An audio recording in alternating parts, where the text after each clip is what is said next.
number of drownings has grown nearly 40% in the last decade. Now, local leaders are trying to prevent more deaths.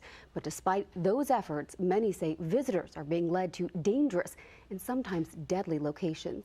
It was breathtaking. It was really breathtaking. Breathtaking views, enticing Hawaiian waters, and spectacular sunsets. It happened just so quickly. Joy Chu, her boyfriend Brian Baker, and his best friend Adam Griffiths and his fiancée traveled from the Bay Area to Kauai to experience its rugged beauty. They set out to explore a coastline covered by shelves of lava rock on the North Shore. God, I was so close to Adam when he got pulled in. It's just... But in a second, with a crushing rogue wave, Baker and Griffiths were gone forever. I knew I couldn't do anything. If they dispatched a helicopter right now, it would be too late. Several weeks later, another Bay Area man died swimming in the waters off of Kapaa. He'd only been on the island for a few hours. We all had the illusion of safety. Kauai local J.P. Ryan witnessed yet another drowning. If I'm at sea level, I'm not safe. He watched helplessly as his friend visiting from Singapore drowned, and another came close to dying near these lava pools. Wave came, I ducked, and when the whiteout cleared, both of my friends were gone. Since January, 11 people have drowned on the island. Last year, there were only 4. A huge swell comes in that just explodes. Monty Downs is an emergency room doctor at Wilcox Hospital on Kauai. The most common victim is a man in his 30s or 40s or 50s with children, and all of a sudden the wife is a widow and the children are without a father. The investigative unit also discovered that since 2003, 74% of those who drowned here were visiting. Almost could say a dirty little secret that Hawaii was just as willing to sweep under the carpet. More than 100 have drowned on the island in the last decade. Each dot on this map represents one of those tragedies. Are the drownings now happening at different locations that they weren't happening at 20 years ago? Yes, the new locations are these rock ledges that no one knew about. Why are they known now? I think there's just a lot more information out there through blogs, through websites, guidebooks. Sue Kanoho is the executive director of the Kauai Visitors Bureau. She blames guidebooks and social media for guiding visitors to once unknown locations that sometimes tell people how to go through private property, like the secret lava pools where Baker and Griffiths died. And this spot, known as Queen's Bath, with 29 drownings to date, it's an area so dangerous, Kanoho refuses to give directions to it. Everybody's got the opportunity to post whatever they want, and it is free speech, so we understand that.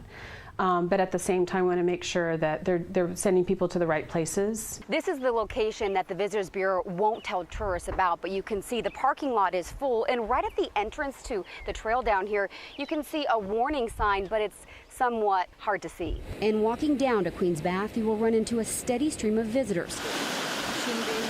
People of all ages who told us they found it by following a guidebook. And the picture in the guidebook just has people swimming in a pool. We felt it was irresponsible for them to be guiding people to their deaths. State Representative Jimmy Tokioka tried to hold travel books liable, especially when they encourage a reader to trespass. But citing First Amendment rights, his bill was voted down. Is it one guidebook author or is it several? In the research that I did and the reason I crafted that bill, it was the ultimate guidebook, and it was Andrew Doty. Andrew Doty's book, The Ultimate Kauai Guidebook, is the #1 selling book online. Most popular? Yeah. And bookstores on the island can't even keep it in stock. It tells you where you can access a lot of places that you would never find otherwise. We'll give you a call Sunday morning. The investigative unit talked with Doty by phone. He agreed to an interview and then abruptly canceled hours later, sending us this email in part saying, if the last 4 people that drowned on Kauai had our books and had read it, none would have died because we specifically give detailed warnings about those areas. Warnings like, beware of getting slapped by a rogue wave here. You shouldn't consider this hike if the ocean is angry, which is reasonably often. A rogue wave can turn that second pool into a washing machine and turn you into a limp rag. But officials say those warnings don't go far enough, especially when Doty includes photos like this, a child swimming in the same cove where Baker and Griffiths were pulled out to sea. Mr. Doty? Still, we wanted to give Doty another chance to address the issues, so we went to his home. My name is Elise Kirshner from NBC Bay Area News. I came by to doing at my house? I came by to see if you can answer a few questions about your guidebook. I sent you an email. You make some great points. We'd like to have you talk with us on camera. He refused to talk with us. Joy Chu read about the dangers, but says better warning would have made her understand just how deadly that lava pool was. It shouldn't have to take deaths to be able to make changes like that. I think he's the most beautiful man I'll ever know.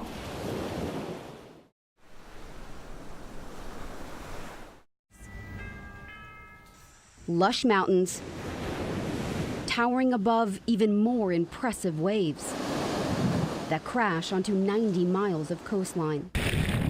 People get a little too comfortable in the ocean, and you really have to treat it with respect. A beautiful Hawaiian island that's also dealing with nearly 3 times the number of drownings compared to last year. Most victims were visiting Kauai. 3 of them came from the Bay Area. So what's being done about it? We met Kauai's deputy fire chief on the east side of the island at Lidgate Beach Park. Some would say that your economy is based on tourism, so shouldn't you do a better job? I think we do a great job. Kauai Deputy Fire Chief John Blaylock says his lifeguards made more than 100 rescues last year, and his department spends the national average for a town of its size on safety efforts. Are you seeing drownings at locations you didn't see 10 years ago because people are now going to different places that were once secret? Okay, with that one, and I will admit that. These are places that typically there were never drownings. Yeah. He's referring to this location near Kalihiwai. 2 men from the Bay Area and a man from Singapore died here within the last several months. All were pulled off of these shelves of lava rock by rogue waves.